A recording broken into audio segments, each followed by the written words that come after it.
మాతృదేవోభవ.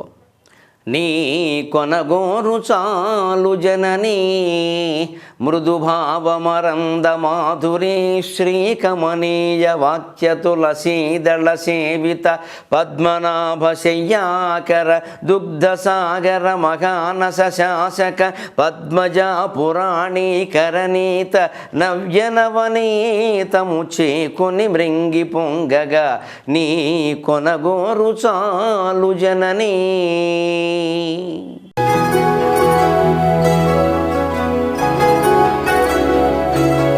కొన్ని చమత్కారమైన శ్లోకాలు ఎలా ఉంటాయంటే మామూలుగా చదివితే ఒక విరోధమైన అర్థం వస్తుంది, విరుద్ధమైన అర్థం. ఏమిటిది ఇలా ఉంది అర్థం లేకుండా అని. కాస్త పాండిత్యపు లోతుల్లో గడితే పదాలకుండే రెండవ అర్థం ఏమిటో తెలుసుకుంటే కానీ అది బయటపడదు. దీన్నే విరోధాభాస అలంకారం అని కూడా అంటారు.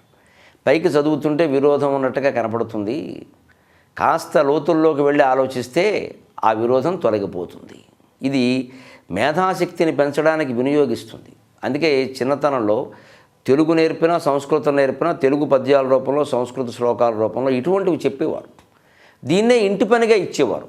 ఊరికే ఏదో ఉపాధ్యాయులే అన్ని ప్రశ్నలు చెప్పేయడం, జవాబులు కూడా చెప్పేయడం, ఒక్కోటి 10 సార్లు రాయమండం కాదు ఇంటి పని. దీన్ని బండపని అంటారు.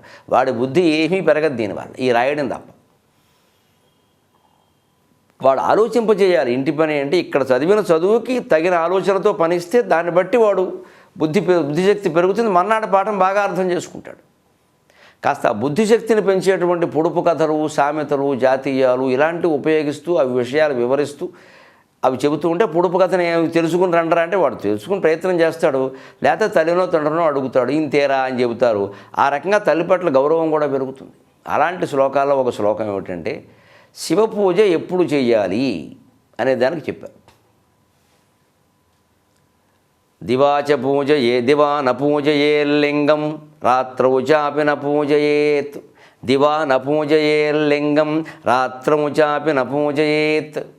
నిత్యం చ పూజయే లింగం దివారాత్రం చ పూజయేత్. చిత్రంగా ఉండేటువంటి శ్లోకం ఇది. మహాభారతంలోది అని చెబుతారు. ఎందుకంటే మహాభారతంలో వ్యాసుడు 1700 శ్లోకాలు చెప్పాడు. అందులో అవన్నీ వినాయకుడు రాస్తూ ఉంటే కొంచెం ఈయన రాస్తూ వ్యాసుడు ఆలోచించి కవిత్వం చెప్పాలి కదండి. శ్లోకాలు అల్లాలి. ఈయనంటే ఏదో చెప్పింది రాసుకుంటూ వెళ్ళిపోతాడు. మరి ఆయనేమో సొంతంగా అల్లాలి కదా, ఎంత కష్టం. అందుకని ఆయన కొంచెం నెమ్మదిగా ఆలోచించి చెబుతుంటే వినాయకుడి మధ్యలో ఏమిటి తాతగారు చాలా పనులు ఉన్నాయి నాకు, ఏదో మీరు అడిగారు కదా పెద్దవారిని కూర్చున్నాను, మరీ ఇంత నెమ్మదిగా చెప్తే అలాగా, వేగంగా చెప్పండి, తొందరగా చెప్పండి, ఆగకుండా చెప్పండి అన్నట్టు. వ్యాసుడు దాన్ని సవాలుగా తీసుకుని మంచిదే, నువ్వు కూడా మరి ఆగకుండా రాయాలి, అర్థం చేసుకుని కానీ రాయడానికి వీల్లేదు అన్నాడు. నీకు అర్థమైందే రాయాలి, అర్థం కాకపోతే రాయదా, నాకు అర్థంగా ఉంటుందా అన్నట్టుగా అలాగే అన్నాడు. అందుకే కావాలనే వ్యాసుడు ఏం చేశారంటే ఇలాంటి శ్లోకాలు ఈ దివా నపూజయే లింగం రాత్రౌ చాపి నపూజయేత్ నిత్యం చ పూజయే లింగం దివారాత్రం చ పూజయేత్. ఇలాంటి శ్లోకాలు అక్కడ మొత్తం మీద వ్యాసభారతం మొత్తం మీద ఒక 100-200 పెట్టారు. వీటిని వ్యాసఘట్టాలంటారు. ప్రత్యేకంగా వ్యాసఘట్టం అంటారు దీన్ని. ఇటువంటి శ్లోకాలు ఒక 100-200 ఉన్నాయి. ఎందుకంటే ఇది ఏమిటని వినాయకుడు ఆలోచించేలాగా వ్యాసుడు తర్వాత కథను ఒక 100 శ్లోకాలు అల్లేసేవాడు. వేగంగా చెప్పుకుంటూ వెళ్ళిపోయేవాడు. మళ్ళీ వాడు పెట్టేవాడు గొట్టు పని, హోంవర్క్ లాగా. వినాయకుడు ఏమిటిది దివాన పూజయేత్ లింగమా అంటే రాత్రి పూజించద్దా శివలింగాన్ని. రాత్రౌ చాపి న పూజయేత్, రాత్రి కూడా పూజించద్దు. మా నాన్నగారు ఇంకెప్పుడు పూజించరా శివలింగాన్ని. దివాన పూజయేత్, పగలు పూజించొద్దు, దాని అర్థం అంతే. మరి రాత్రౌ చాపి న పూజయేత్, రాత్రి కూడా పూజించాలి. మరి ఎప్పుడు పూజించాలి అంటే పోనీ కింద ఏముంది, నిత్యం చ పూజయే లింగం, నిత్యము శివ పూజ చేయాలి. ఇలా చెప్పండి. నిత్యం అంటే పగలు కాదు, రాత్రి కాకుండా నిత్యం అంటే ఇంకేమైనా ఉందా నిత్యం వేరే. పైగా దివారాత్రం చ పూజయేత్, పోనీ నిత్యం ఏదైనా సంధ్యాకాలంలో 3వ కాలం ఉందేమో అంటే దివారాత్రం చ పూజయేత్, పగలు రాత్రి కూడా పూజించాలి. అర్థం ఉందా?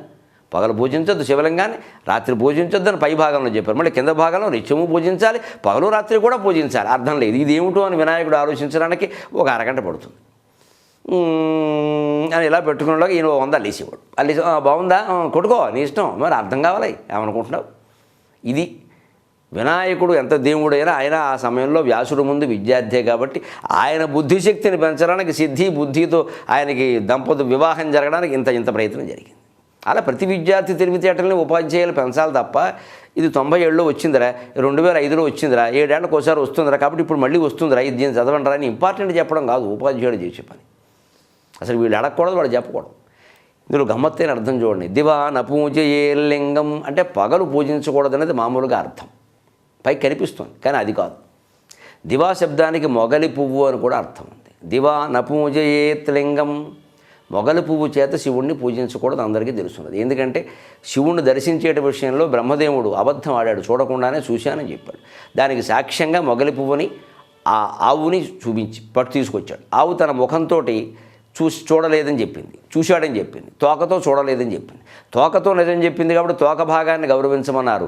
ముఖంతో అబద్ధం చెప్పింది కాబట్టి ఆవు ముఖానికి పూజ చేయొద్దు అన్నారు. ఎప్పటికీ చెయ్యరు ఆవు ముఖానికి, పుష్టభాగానికే పూజ చేస్తారు.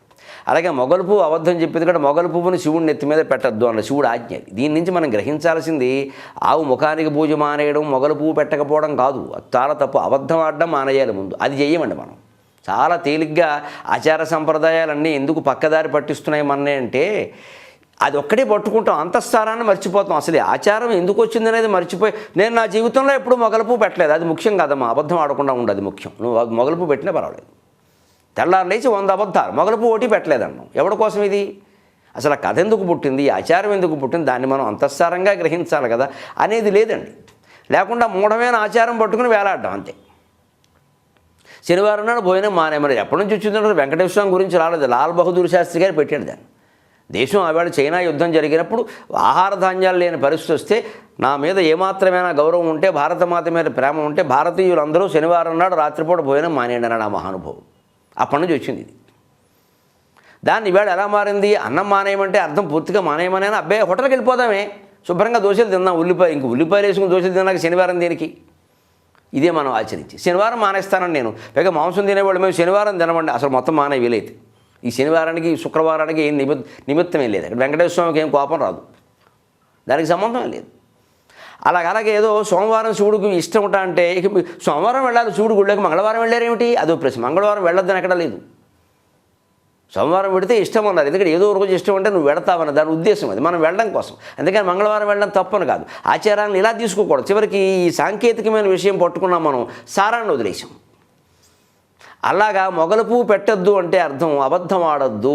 ముందు మొగలు పువ్వు పెట్టడం పెట్టకపోవడం కంటే అబద్ధం ఆడడం మానేయాలి. చిన్న చిన్న విషయాల్లో మానేయాలి, తర్వాత పెద్ద పెద్ద విషయాల్లో కూడా మానేయాలి. క్రమంగా పీక మీదకి వచ్చినా సరే మానేయాలి.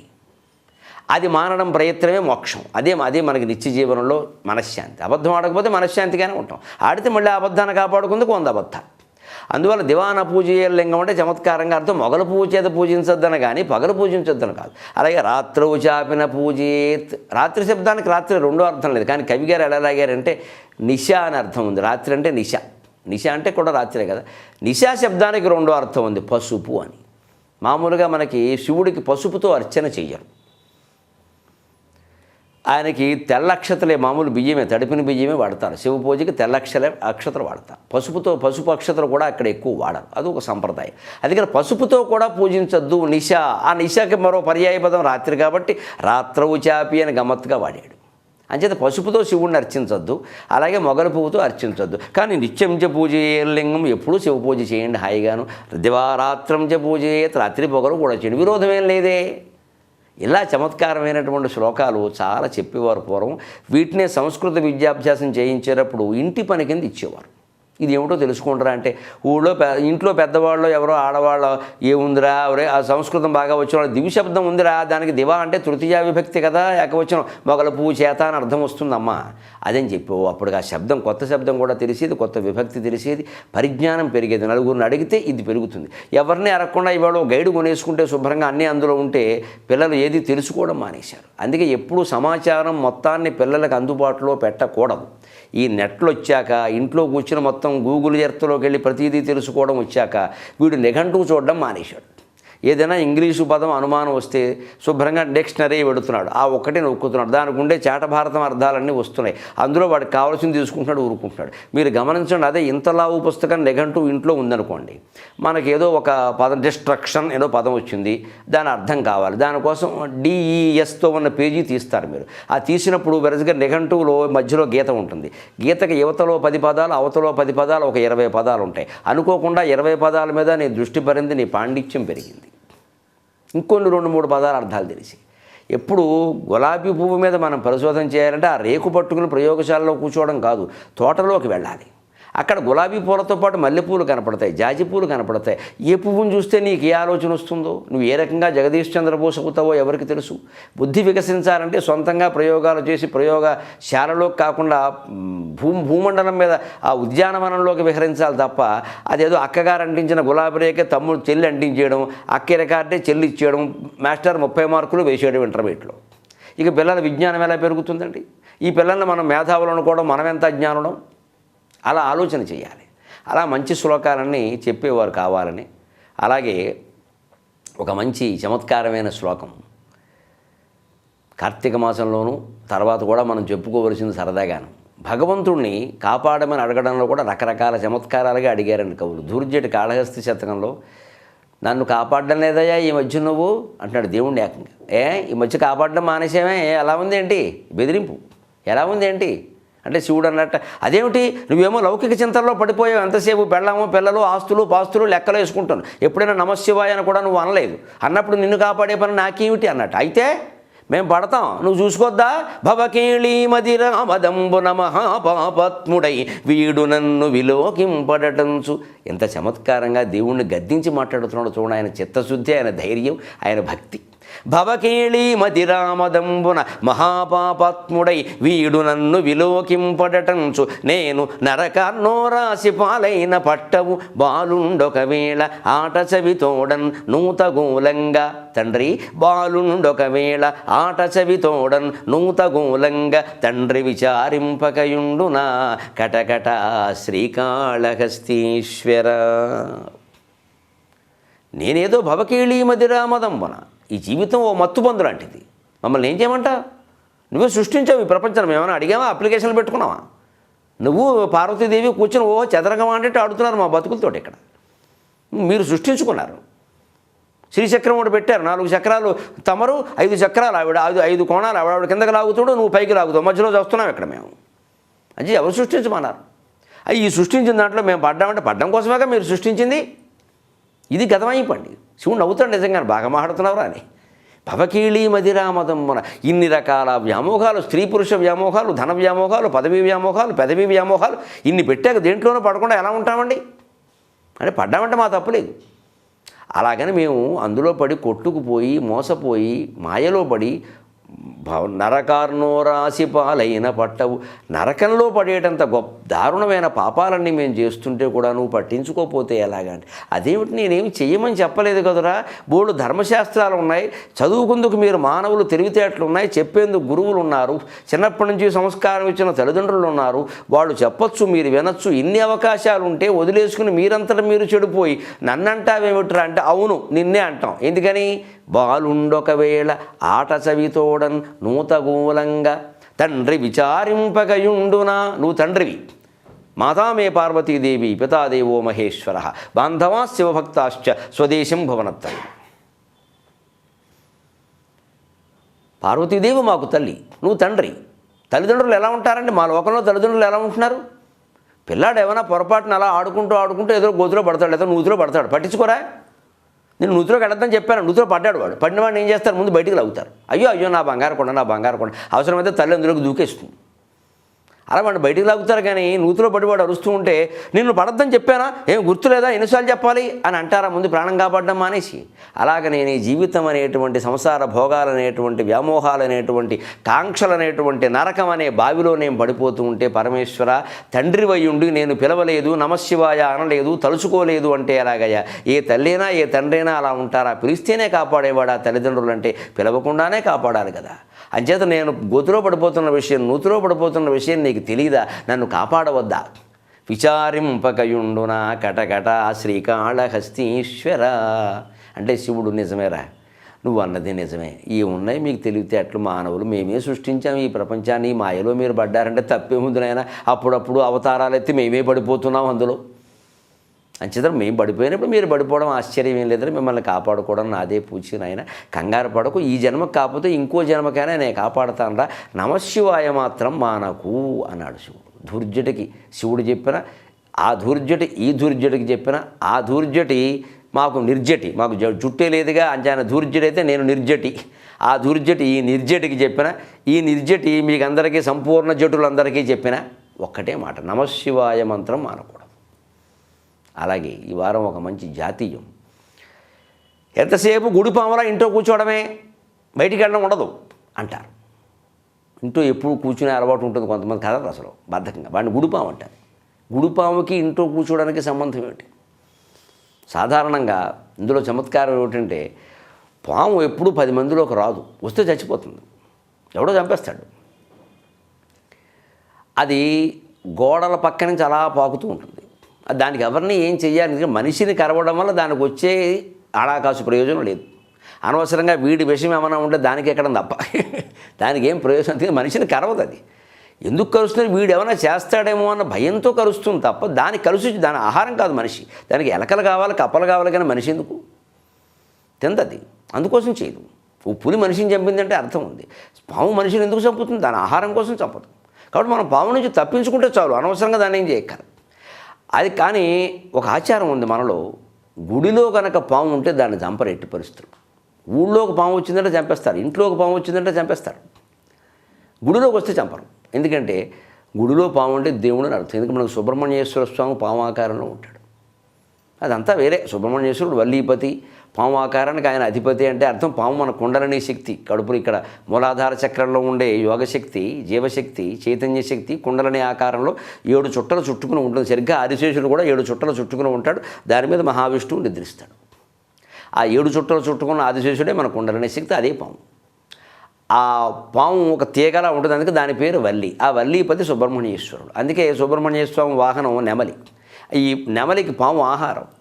అంటే పామును ఎవరి వశంలో ఉంటే నెమలి వశంలో ఉంటాయి. నెమలి ఎవరి వశంలో ఉంది, సుబ్రహ్మణ్యేశ్వరుడు అధీనంలో ఉంది. అందుకని కుమారస్వామిని సుబ్రహ్మణ్యేశ్వరుడు సేవిస్తే మనకు ఆ కుండలని శక్తి నిద్రలేస్తుంది.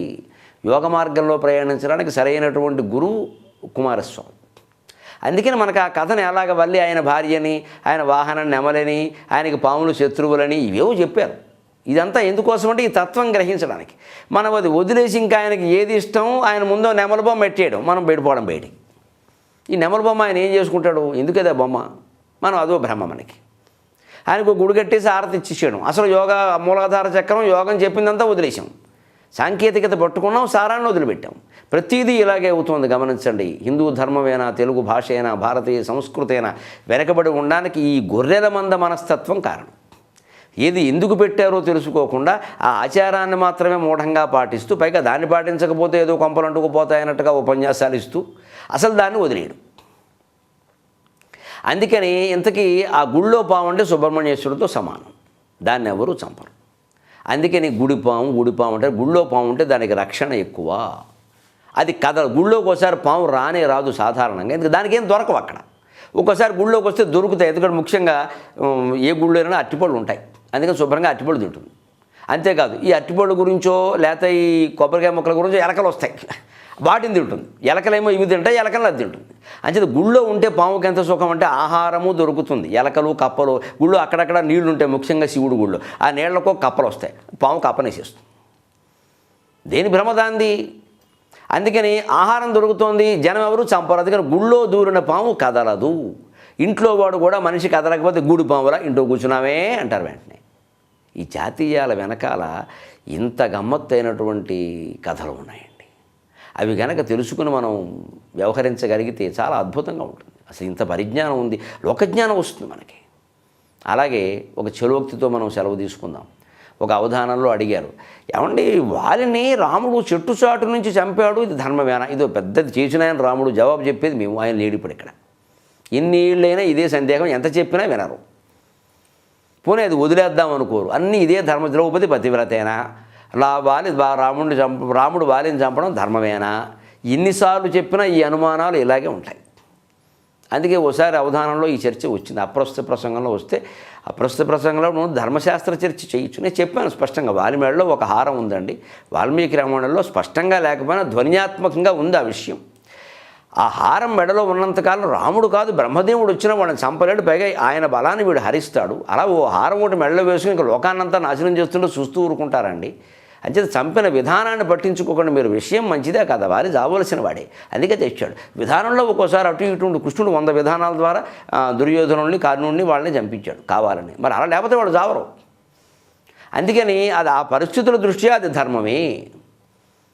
ఇక దానికి ఏదో వేటాడాడు అని చెప్పక్కర్లా, ఎందుకంటే దాన్ని ఆ వేటాడడానికి వాళ్ళేమీ మామూలు మృగం కాదు, మహారాజు. అవంతా రామాయణంలో చెప్పి వేటాడారంటే ఎలాగా, అవన్నీ కుదిరే సమాధానాలు కావు. అంతర్గతంగా రాముడికి తెలుసు ఈ హారం ఉన్నంతకాలం వీడు సావుడు, అందుకని వెనకాల నుంచి వేయక తప్పదు, మరొక మార్గం లేదు. దాన్ని వాళ్ళే అంగీకరించాడు, మనం అంగీకరించకపోతే వాళ్ళే అప్రూవర్గా మారిపోయాడు. ఇంక మనకెందుకు గొడవ. అంతగా ఈ చర్చించి ఆ పండితుడు లొంగకపోతే నేను ఒక్కటే అన్న, చమత్కారం అలవాటు కాబట్టి. ఏమిటండి ఆ ప్రశ్న అన్న, వాళ్ళని రాముడు చెట్టు చాటు నుంచి చంపడం ఎందుకు నేను చెప్తున్నానండి. ఇప్పుడు వినండి, ఆ రోజుల్లో వన్యమృగ సంరక్షణ చట్టం ఉండేదండి. వనంలో మృగాలు చంపితే తీసుకెళ్ళి లోపల వేసేవారు, అందుకని ఎదురుగా చంపితే పోలీసులు పట్టుకుంటారని రాముడు వెనకాల నుంచి చంపాడు పో అని అంతే, ఒకటే దెబ్బ పోయి. మేము ఇంకేం చెబుతామండి, జవాబు ఎంతైనా. కొన్ని రకాల సందేహాలకి ఎంతకి దొరకకపోతే ఇంతే, అందుకని వెనకాల నుంచి చెబితే పట్టుకోరండి, ముందు నుంచి చెబితే వన్యమృగ సంరక్షణ కింద లోపల వేసేస్తారు, పట్టుకెళ్ళి తప్పు చేసే ఉంటాను. వెనకాల నుంచి చెబితే ఎవరు చంపారో తెలియదు కదా, అందుకని వేసేయాలండి, వదిలేండి ఆ విషయం అన్న. ఇలాగ మనం పురాణాలను ఎప్పుడూనండి మనకు అవసరమైనంత వరకు తీసుకుని వదిలేయాలి తప్ప, ఇది ఇక్కడ జరిగిందా అండి అది అక్కడ జరిగిందా అండి ఇక దాని లోతుల్లోకి వెళ్ళిపోయి పీకానం పాకానం చేసేస్తే ఎందుకు చేస్తారంటే ఇలా మనుషులు ఆచరించడం ఇష్టం లేని వాళ్ళే చేస్తారు ఈ పనులు, మీరు గమనించండి. ఎప్పుడు ఏ జాతి చరిత్రలోనైనా తప్పులు ఒప్పులు అన్నీ ఉంటాయేమో, సంస్కృతి ఒక ప్రవాహంలో మంచినీళ్ళు ఉన్నట్టే మట్టిగడ్డలు కూడా ఉంటాయి. మన జాతి సంస్కృతి అయినా అంతే, తప్పులు ఉంటాయి ఒప్పులు ఉంటాయి, ఏవో చేస్తూ ఉంటాం దిద్దుకుంటూ ఉంటాం. వ్యక్తి జీవితం ఎంతో జాతి జీవితం అంతే. అందుకని చరిత్ర లోతుల్లోకి వెళ్ళిపోయి ఇదని చర్చిస్తే బుర్రపాడైపోతుంది తప్ప మన జీవితం ముందుకెళ్ళదు.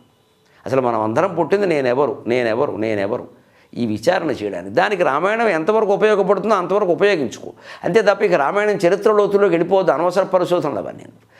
నేనెవరు తెలుసుకోవడానికి, ఆత్మజ్ఞానం పొందడానికి రామాయణం ఎంత, భారతం ఎంత, భాగవతం ఎంత, లేదా సినిమా ఎంత, క్రికెట్ ఎంత, ఏదైనా అంతే. ఇది దానికి ఉపయోగపడుతుందా, పడితే తీసుకో, లేదా పక్కకు వదిలి. అంటే ఆ చరిత్రలో మంచి చెడ్డలతో కూడా మనకి నిమిత్తం, వాటికి మనం జవాబులు చెప్పలేము ఇవాళ.